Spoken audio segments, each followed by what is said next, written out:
Cek. Bismillahirrahmanirrahim. Assalamualaikum warahmatullahi wabarakatuh. Innal hamdalillah nahmaduhu wa nasta'inuhu wa nastaghfiruh wa na'udzu billahi min shururi anfusina wa sayyiati a'malina. May yahdihillahu fala mudilla lahu wa may yudlil fala hadiya lahu. Allahumma shalli ala Muhammad wa ala ali Muhammad. Jamaah tarawih yang insyaallah sama-sama dirahmati dan dimuliakan oleh Allah Subhanahu wa taala.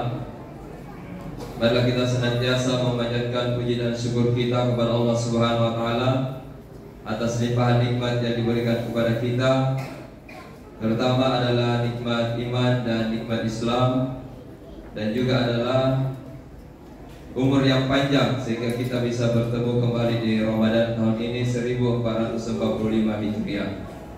Salat dan taslim juga tercurah kepada baginda Nabi besar Muhammad sallallahu alaihi wasallam, juga kepada keluarga beliau, para sahabat beliau, dan orang-orang yang senantiasa istiqomah di jalan Allah Subhanahu wa taala.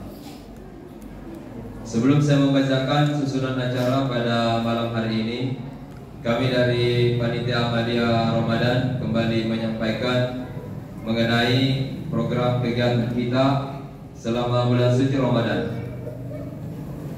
Yang pertama itu adalah kegiatan ceramah, kegiatan tarwih yang di dalamnya ada ceramah dan pengajian dari anak-anak TPA Al-Mulisin. Kemudian kalau subuh ada juga diskusi, ceramah dan diskusi subuh. Dan juga kalau malam setelah kita pelaksanaan salat tarwih, kita tadarusan 1 juz. Jadi 1 malam 1 juz, dengan harapan selesai nanti Ramadan kita juga bisa khatam Al-Quran 30 juz. Kemudian kegiatan pelaksanaan tarwih ini dan ceramah subuh, anggaran nantinya itu sebesar Rp890.000. Jadi pelaksanaan ceramah tarwih dan termasuk pelaksanaan ceramah subuh itu Rp890.000, supaya jemaah sekalian bisa mengetahui mengenai pengeluaran panitia selama bulan suci Ramadan. Kemudian kegiatan buka bersama yang tentunya kita meminta partisipasi dari Bapak Ibu sekalian, jamaah Masjid Al-Mulisin dan termasuk warga yang ada di sekitar masjid untuk berkontribusi dalam memberikan sajian berbuka puasa yang dilaksanakan setiap hari, dan kita sudah mengedarkan sampai pada 10 hari ke depan. Insyaallah mungkin besok dilanjutkan untuk edaran selanjutnya untuk hari-hari sampai ke 30 hari. Kemudian selanjutnya adalah kegiatan itikaf.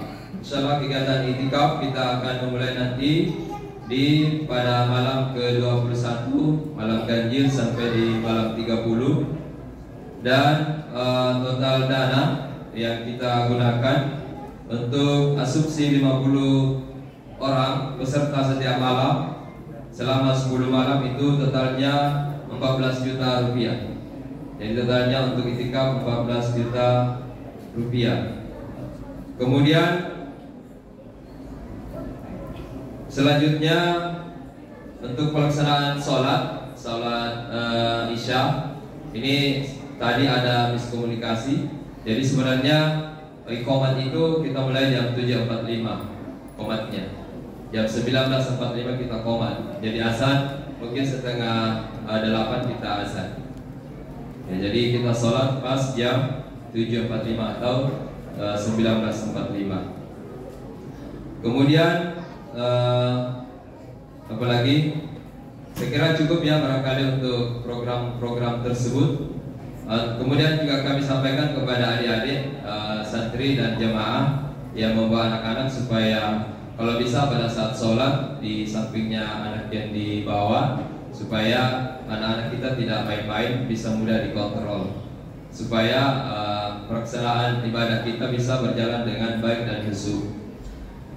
Kemudian kepada yang membawa sajian berbuka puasa untuk hari ini, Ya, karena kita beberapa jemaah sudah melaksanakan puasa hari ini ya. Mengingat di beberapa bagian negara sudah kelihatan hilal dan kita menghargai yang jamaah yang berpuasa pada hari ini. Dan yang bagi yang membawa saja berbuka, kami mengucapkan terima kasih banyak. Semoga Allah Subhanahu wa taala melipat gandakan pahalanya. Baik, selanjutnya yang akan membawa saja berbuka puasa untuk besok, yang pertama adalah Nyonya Haja Nur Nasri Nur, yang kedua adalah Nyonya Rasmiati, yang ketiga adalah Nyonya Haja Nur Hayati Saheli. Selanjutnya yang keempat adalah Nyonya Diva Rahayu Alfian. Yang kelima Nyonya Sri Abdullah. Yang keenam Nyonya Nur Syamsi Nasril. Yang ketujuh Nyonya Irma Sahali. Yang kedelapan keluarga Haji Abdul Latif SK MKes. Kemudian selanjutnya insyaallah yang akan bertindak pada untuk sebagai pembawa ceramah pada malam hari ini adalah Bapak Dr. Haji Muhammad Bahar Akasetek LCP MU. Kemudian insyaallah yang akan tasmi atau menghafal Al-Quran adalah TPA Santri dari TPA Al-Munisif, yaitu anak kita Muhammad Al-Ghani.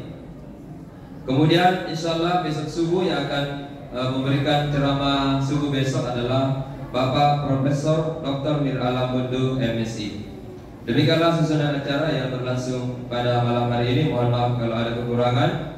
Wassalamualaikum warahmatullahi wabarakatuh.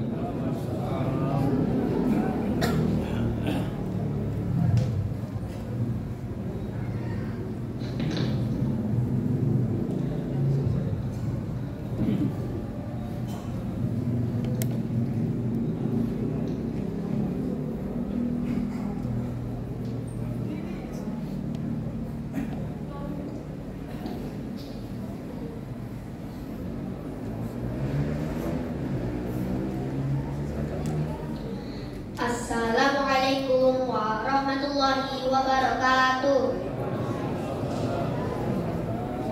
Perkenalkan, nama saya Muhammad Al-Ghani dari santri TPA Al-Munisif. Saya akan menghafalkan surah Al-Ahqaf dari ayat 1 sampai ayat 14. A'udzu billahi minasy syaithanir rajim. Bismillahirrahmanirrahim. Hamim. Tanzilul kitabi minallahil azizil hakim. Ma khalaqnas samawati wal arda wa ma bainahuma illa bil haqqi wa ajalin musamma. Wallazina kafaru amma unziru mu'ridun. Qul ara'aytum ma tad'una min dunillahi aruni madza khalaqu minal ard am lahum syirkun fis samawati tuni bi kitabin min qabli hadza aw asaratin min ilmin in kuntum shadiqin. Wa man adallu mimman yad'u min dunillahi man la yastajibu lahu ila دعائهم غافلون وإذا حشر الناس كانوا لهم أعداء وكانوا بعباداتهم كافرين وإذا تتلى عليهم آياتنا بينات قال الذين كفروا للحق لما جاءهم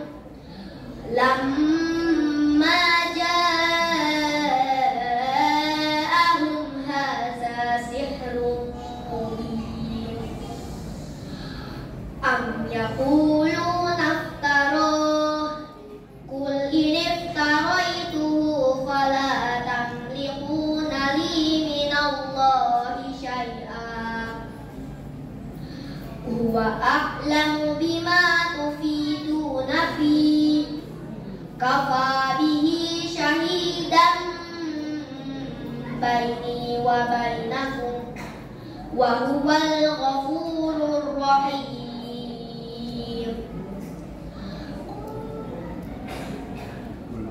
قل ما كنت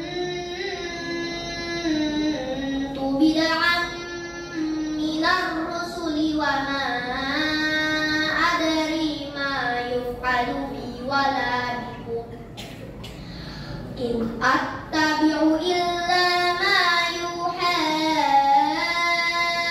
إلي وما أنا إلا نذير مبين قل أرأيتم إن كان من عند الله وكفرتم به وشهد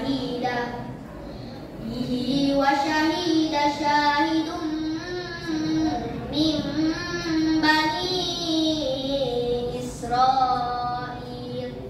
من بني إسرائيل على مثله فآمن واستكبرتم إن الله لا يهدي القوم الظالمين وقال الذين كفروا للذين آمنوا لو كان خيرا ما سبقونا إليه وإذ لم يهتدوا به فسيقولون هذا إفك قديم ومن قبله كتاب موسى إماما ورحمة وهذا كتاب مصدقا لسانا عربيا لينذر الذين ظلموا وبشرى للمحسنين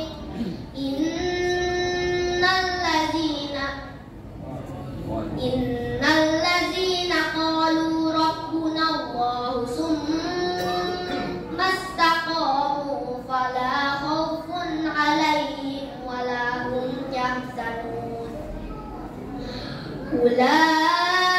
أولئك أصحاب الجنة خالدين فيها جزاء بما كانوا يعملون صدق الله العظيم والسلام عليكم ورحمة الله وبركاته.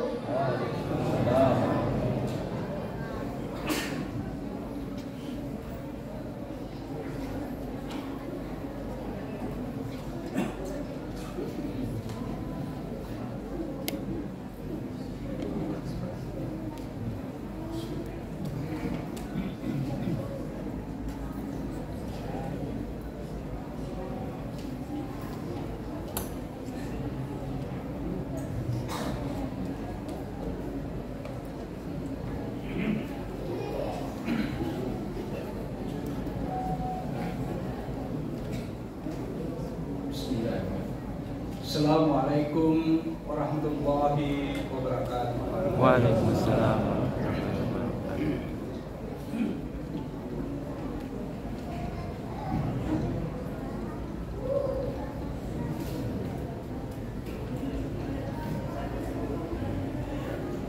Alhamdulillahirabbil alamin wassalatu wassalamu ala asyrofil anbiya'i wal mursalin wa ala alihi washabbihi ajma'in. Amma ba'd.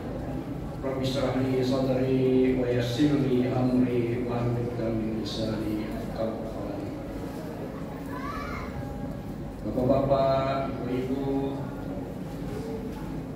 para hadirin dan hadirat yang sama-sama saya muliakan, pertama-tama mari kita panjatkan puji syukur kehadirat Ilahi Rabbi yang mana telah melimpahkan rahmat dan hidayahnya kepada kita sekalian, sehingga pada malam hari ini kita masih diberi kesempatan dan diberi kekuatan dan kesehatan sehingga kita dapat melangkahkan kaki kita untuk melaksanakan ibadah sholat isya dan tarawih di tempat ataupun di masjid Al-Mukhlisin yang berbarakah ini.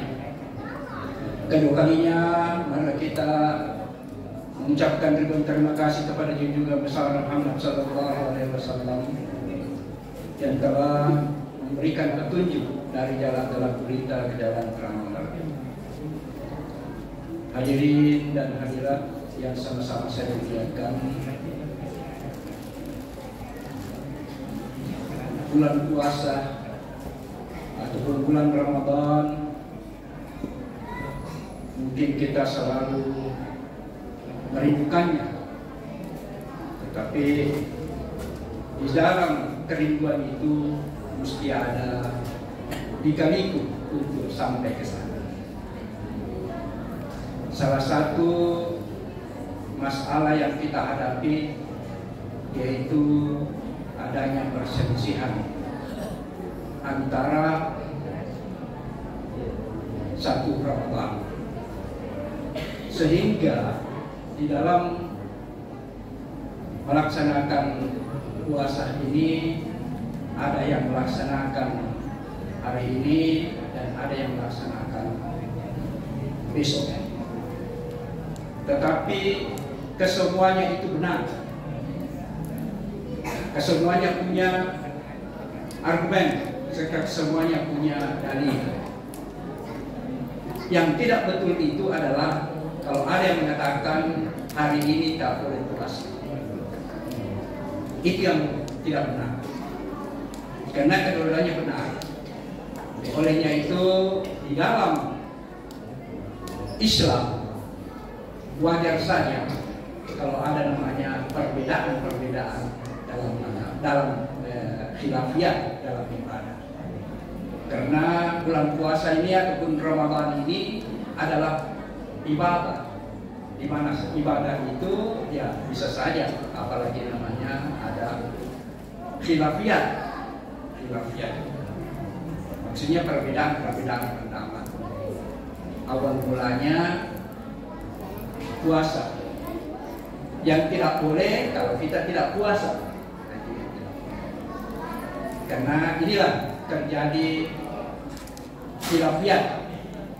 Sama halnya tadi terjadi kemunduran untuk kita sholat isya, ternyata panitia sudah menetapkan bahwasanya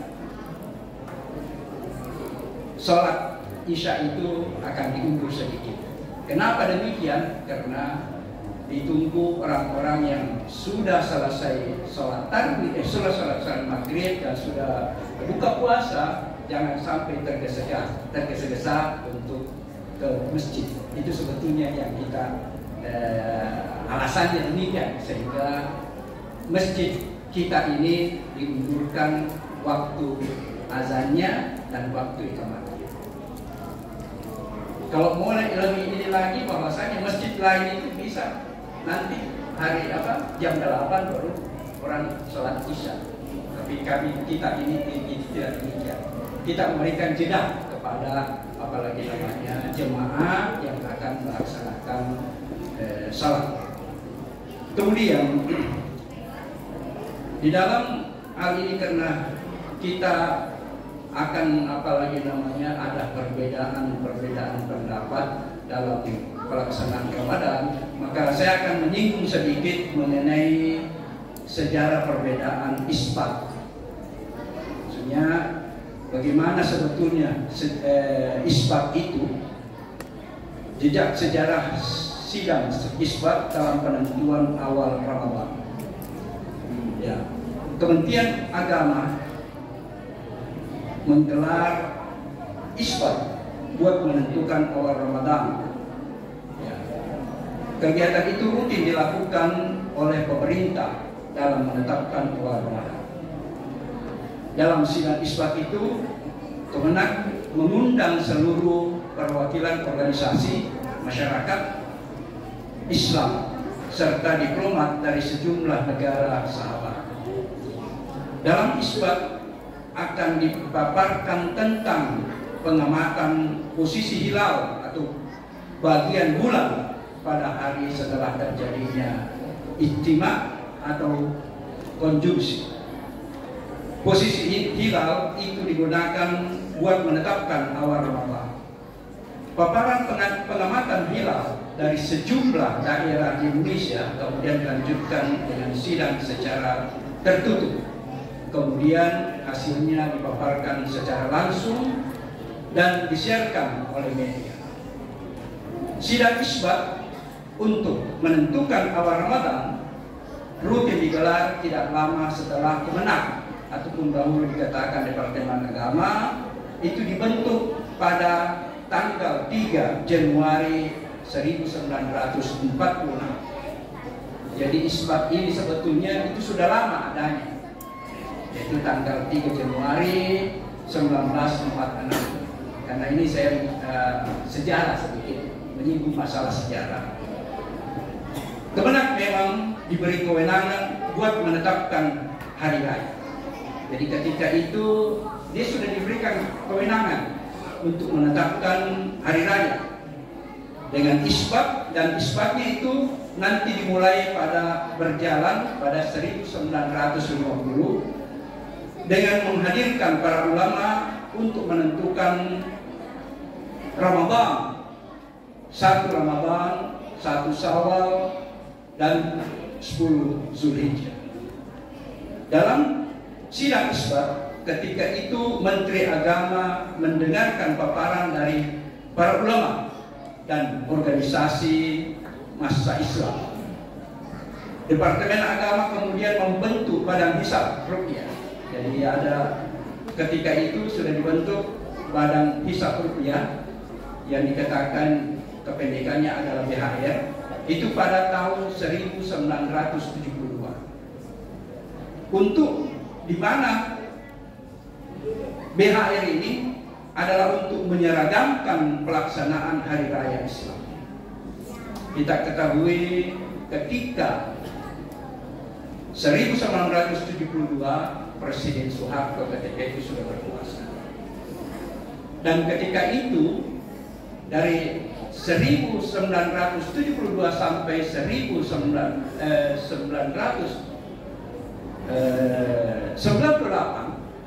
itu tidak ada perbedaan dalam apakah awal Ramadan, apakah Idul Adha, Idul Fitri, Idul Adha, itu tidak ada perbedaan.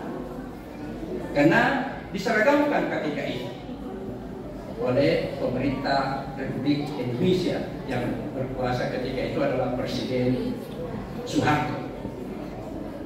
Saat itu BHR dipimpin oleh pakar ilmu falak. Ya, pakar ilmu falak ini harus tahu tentang bagaimana sebetulnya apalagi namanya hilal itu, yang diketuai oleh kader Muhammadiyah, yaitu Sahabuddin Jambe. Barangkali bapak-bapak yang sudah berumur ketika masih adik itu tahu persis itu adalah Sahabuddin Jambe. Dialah yang sebagai ketua ketika itu. sehingga tidak ada perbedaan antara ormas ketika itu, karena Presiden Soeharto mengatakan bahwasanya hanya satu saja waktu, apakah itu awal Ramadan, apakah itu 1 Syawal, apakah itu 10 Zulhijjah. Karena sebetulnya yang menjadikan kita berbeda itu ya sebetulnya adalah perbedaan, ada yang secara hisab dan ada secara ru'yah. Kedua-duanya sebetulnya ru'yah. Ada yang hisab dengan wujudul ru'yah dan ada juga ru'yatul hilal. Nah, inilah yang membedakan antara keduanya, sehingga semuanya punya dalil. Makanya saya katakan tidak ada yang bisa, semuanya benar, tidak ada yang bisa disalahkan, karena ini adalah khilafah. Kemudian menentukan hari-hari besar Islam dan hari-hari libur. Selain itu BHR juga wewenangnya diharapkan bisa mengatasi pertentangan dan perbedaan terkait pandangan ahli hisab dan ru'yah. Ini juga. Kemudian nomenklatur BHR kemudian dirubah menjadi tim hisab dan ru'yah. Lalu kembali berubah menjadi tim unifikasi kalender hijrah. Dasar hukum sidang isbat tercantum dalam pasal 52A Undang-Undang Nomor 3 Tahun 2006 tentang perubahan Undang-Undang Nomor 7 Tahun 1989. Ya, mungkin ini setelah linsirnya Presiden Soeharto, maka undang-undang itu dirubah, yaitu ketika tahun 2006. Tentang peradilan agama. Pasal itu menyebutkan pengadilan agama memberikan isbat kesaksian ru'yah hilal dalam penentuan awal bulan pada tahun Hijrah. Penetapan awal bulan Hijri yang merupakan hal yang sangat penting bagi kehidupan sehari-hari, terkhusus bagi umat Islam. Di Indonesia, metode yang menjadi dasar dalam penentuan bulan ini adalah menggunakan metode hisab dan menggunakan metode hijriyah.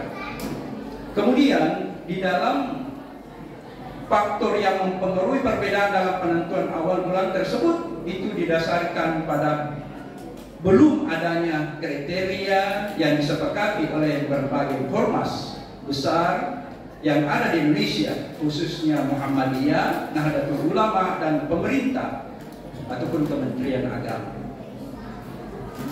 Kemudian setelah sejarah ini saya informasikan, di dalam kita berpuasa itu tidak asal kita berpuasa, dengan adanya puasa ini insya Allah kita akan lebih sehat. Di mana hal tersebut yaitu sumu tasihhu.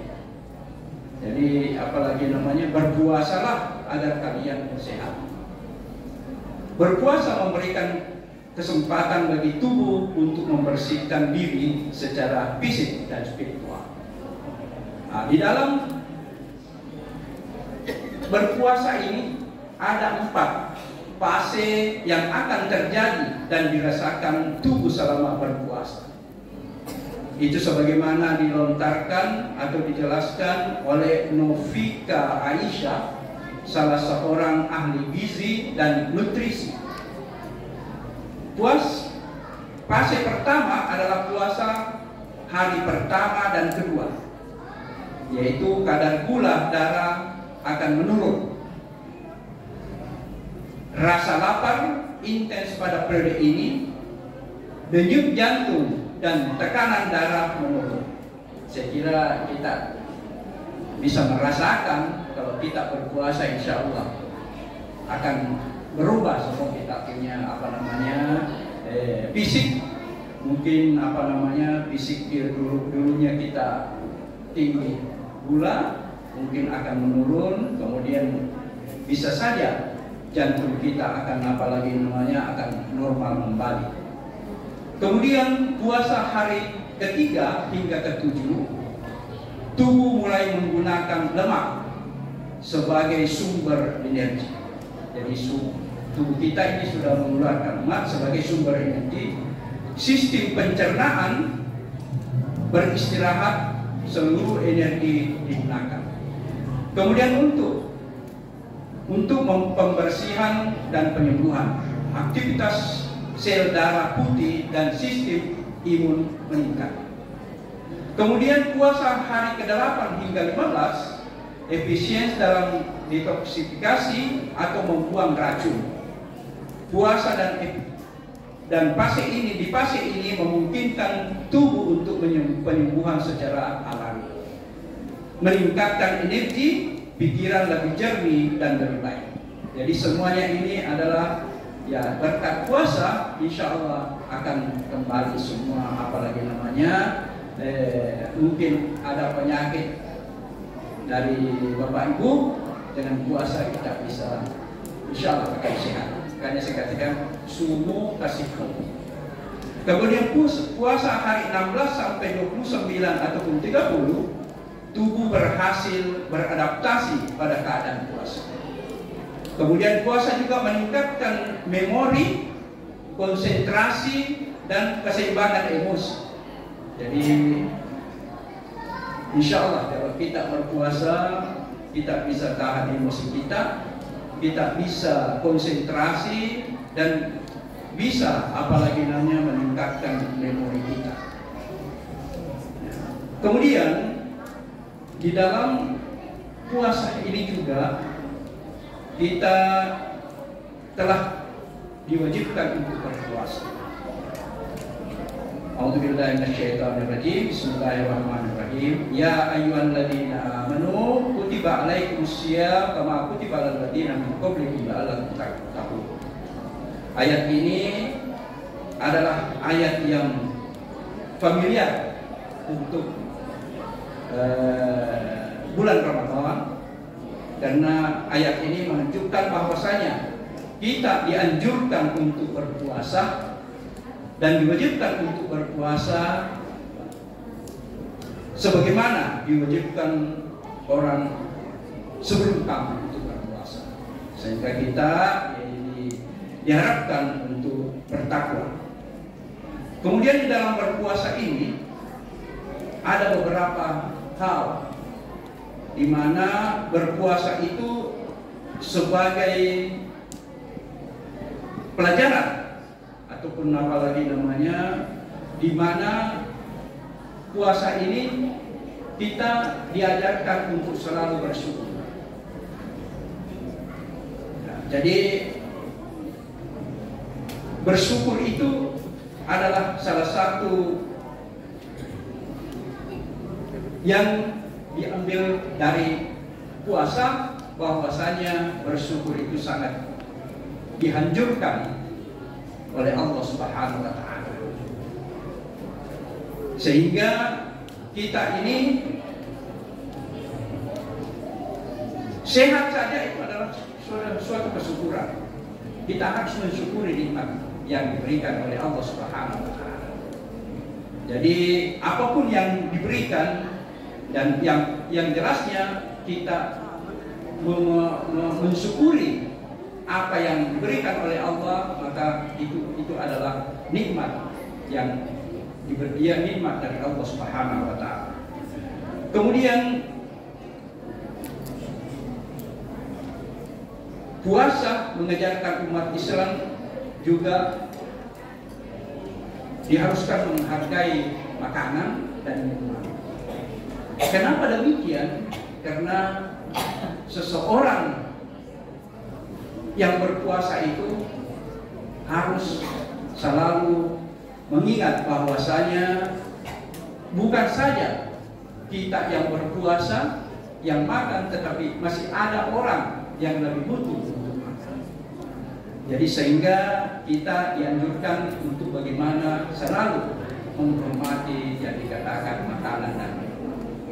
Dan tidak boleh kita mubazir, tidak boleh kita berfoya-foya dalam makanan dan minuman. Dan kita harus selalu ingat bahwasanya masih banyak manusia yang butuh daripada kita. Saya kira ini saja dari saya. Mudah-mudahan apa yang saya sampaikan kita